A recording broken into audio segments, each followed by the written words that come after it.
పాత సంవత్సరం కొత్త సంవత్సరం ఏమున్నది తేడా? గవే దినాలు గవే నెలలు చక్రం తిరుగుతూ ఉంటుంది. కానీ అదేందో ఏమో మరి డిసెంబర్ 31 వస్తుందంటే చాలు చాలా మందికి ఎక్కలేని హుషారు వస్తుంటుంది. తాగినోళ్లకు తాగినంత, తిన్నోళ్లకు తిన్నంత, ఎగిరినోళ్ళకి ఎగిరినంత గిట్లుంటది ఎవ్వరం. అండ్ల గీ నడుమ అడ్డమైన మత్తు మందులు గంజాయి మోపైనాయి. అందుకే ముందుగానే రంగంలోకి దిగిరు పోలీసోళ్ళు. ఈసారి గసొంటి నడువై అంటుర్రు. తిని తాగనింకే యాదో ఓ పండగ కావాలి మనోళ్లకు, గంతే.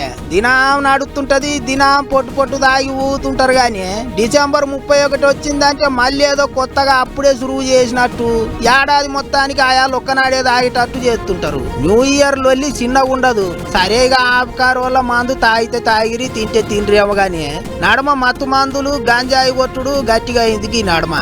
అందుకే ఈసారి గసవంటి కథలు ఏం నడవకుండా చేయాలని పట్టు పట్టినరు పోలీసు వాళ్ళు. ముందుకు ముందే పప్పుల మీద పడి గబ్బు గబ్బు కథలు ఏమైనా నడుస్తున్నాయేమోనని షేకింగ్లు చేసిండ్రు.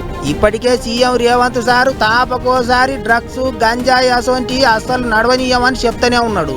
ఎంత పెద్దోళ్ళున్నా, సినిమా వాళ్ళున్నా, లీడర్లున్నా ఇడిచేదే లేదని చెప్తున్నాడు.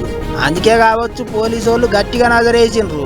వాసన చూసి పసిగట్టే కుక్కలను కూడా ఎమ్మటి పెట్టుకొని తిరుగుతాండ్రు. అర్ధమరాత్రి పబ్బులల్లకు వచ్చి ఇంచు ఎంకులాడుతుండ్రు.